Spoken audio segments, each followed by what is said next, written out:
ബഹുമാന്യരായ കക്ഷി നേതാക്കളെ, സഹപ്രവർത്തകരെ, 16-ാം കേരള നിയമസഭയുടെ അധ്യക്ഷനായി എന്നെ തെരഞ്ഞെടുത്ത ഈ മഹത്തായ സഭയോടുള്ള എൻ്റെ ഹൃദയം നിറഞ്ഞ നന്ദി രേഖപ്പെടുത്തുന്നു.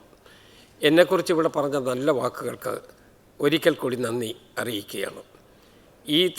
ഈ തെരഞ്ഞെടുപ്പ് ജനാധിപത്യ മൂല്യങ്ങൾ സംരക്ഷിക്കുവാനുള്ള വലിയ ഉത്തരവാദിത്വമാണ് എന്നിൽ നിക്ഷിപ്തമാക്കിയിട്ടുള്ളത്.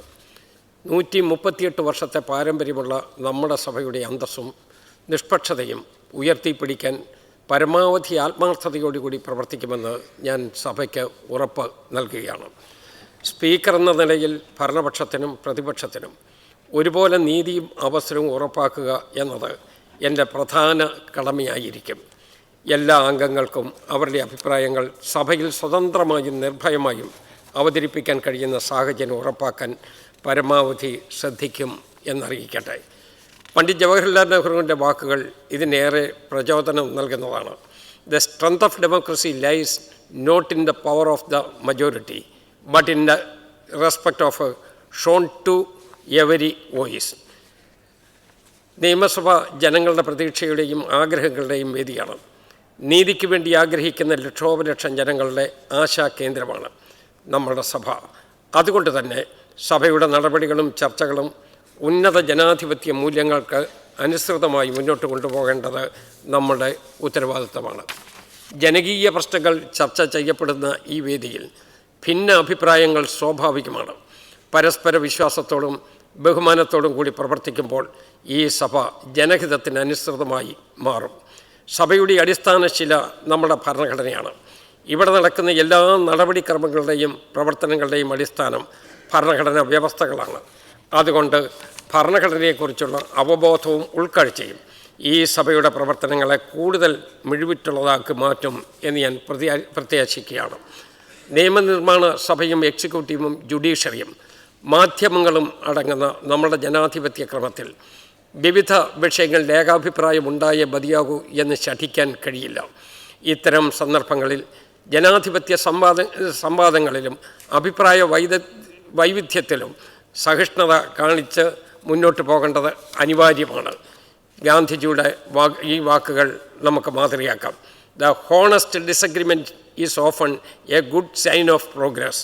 പാർലമെൻ്ററി ജനാധിപത്യം വിജയപ്രദമാക്കുന്നതിന് പ്രതിപക്ഷ ഭരണ കക്ഷികൾ തുല്യ ഉത്തരവാദികളാണ്. ആരോഗ്യപരമായ വിമർശനം ഉന്നയിക്കുന്നതിലൂടെ പ്രതിപക്ഷം ജനാധിപത്യത്തെ ചലനാത്മകമാക്കുകയാണ് ചെയ്യുന്നത്.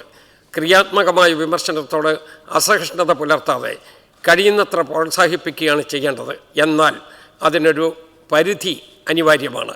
ശബ്ദഘോഷങ്ങളിലൂടെ എതിർപക്ഷത്തെ കീഴ്പ്പെടുത്താൻ ശ്രമിക്കുന്നത് ജനാധിപത്യ മാതൃകയല്ല. ഈ മഹനീയ സഭയുടെ അന്തസ്സിനും മഹിമയ്ക്കും കോട്ടം തട്ടുന്ന ഒരു പ്രവൃത്തിയും നമ്മളുടെ ഭാഗത്തുനിന്ന് മനഃപൂർവ്വം ഉണ്ടാകരുത് എന്ന് ഞാൻ ഓർമ്മിപ്പിക്കുകയാണ്. നമ്മെ തിരഞ്ഞെടുത്ത ജനങ്ങൾ ഈ സഭയെ വളരെ പ്രതീക്ഷയോടുകൂടിയാണ് വീക്ഷിക്കുന്നത്. ആ പ്രതീക്ഷകൾ സാക്ഷാത്കരിക്കുന്നു എന്ന് നമ്മൾ ഉറപ്പുവരുത്തേണ്ടതുണ്ട്. ഭരണഘടനയുടെ അനുച്ഛേദം 187 പ്രകാരം നിയമസഭാ സെക്രട്ടേറിയറ്റ് ഒരു സ്വതന്ത്ര സെക്രട്ടേറിയറ്റാണ്. ഇതിൻ്റെ അവകാശങ്ങളിൽ കടന്നു കയറാനുള്ള ശ്രമം ഉണ്ടായപ്പോഴെല്ലാം സഭ അതിനെ ഏകാഭിപ്രായത്തോടുകൂടി നിലപാട് സ്വീകരിച്ചിട്ടുണ്ട്.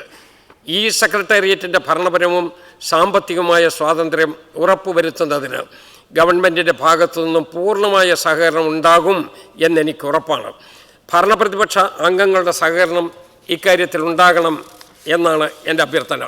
സഭാ നടപടികൾ അതർഹിക്കുന്ന ഗൗരവത്തിൽ ജനങ്ങളിലേക്ക് എത്തിക്കുന്ന പത്രദൃശ്യ മാധ്യമങ്ങൾ വഹിക്കുന്ന പങ്ക് വളരെ വലുതാണ്.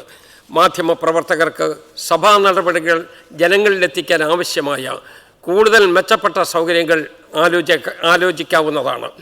മുൻ സ്പീക്കർമാർ പിന്തുടർന്നു വന്ന മാതൃകാപരമായ പ്രവർത്തന ശൈലികൾ നമുക്ക് പ്രചോദനമാണ്. അവരുടെ പാത തുടർന്ന് കാലാനുസൃതമായ നവീകരണങ്ങളിലൂടെ സഭയുടെ പ്രവർത്തനങ്ങൾ കൂടുതൽ കാര്യക്ഷമവും ജനസൗഹൃദവുമാക്കാൻ നമുക്ക് ശ്രമിക്കാം.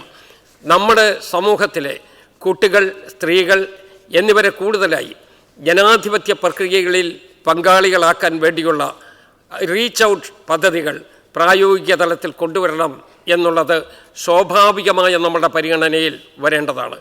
ഈ സഭയിൽ നവാഗതരായ 71 അംഗങ്ങളുണ്ട്. പകുതിയിലധികം അംഗങ്ങൾ നവാഗതരാണ്. ഒരു പുതിയ തലമുറയുടെ രംഗപ്രവേശമാണ് യഥാർത്ഥത്തിൽ ഞാനിവിടെ കാണുന്നത്.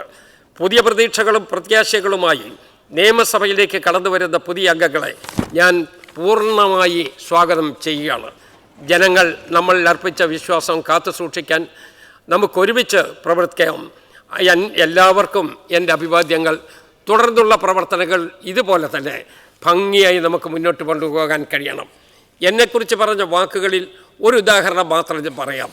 സത്യം പറഞ്ഞാൽ സത്യസന്ധനും നിഷ്കളങ്കനും വളരെ നിഷ്പക്ഷമതിയുമായി പ്രവർത്തിച്ച കേരള നിയമസഭയിൽ സ്പീക്കറായിരുന്ന ബഹുമാന്യനായ RV തോമസ് സാറിൻ്റെ അനുസ്മരണത്തോടു കൂടിയാണ് ഞാൻ ഈ സഭയിൽ വന്നെത്തിയത് എന്ന് ഞാൻ ഒരിക്കൽ കൂടി ഓർമ്മിപ്പിക്കുകയാണ്. ആ പശ്ചാത്തലമെല്ലാം പൂർണ്ണമായി ഉൾക്കൊണ്ടുകൊണ്ട് നമ്മളുടെ നാടിൻ്റെ നന്മയ്ക്ക് വേണ്ടി കൂട്ടായി യത്നം നടത്തി നമുക്ക് മുന്നോട്ട് പോകാൻ കഴിയണം. അതുകൊണ്ട് നിങ്ങളുടെ എല്ലാവരുടെയും സഹായ സഹകരണം ഉണ്ടാകണം എന്ന് ഒരിക്കൽ കൂടി ഞാൻ അഭ്യർത്ഥിക്കുകയാണ്.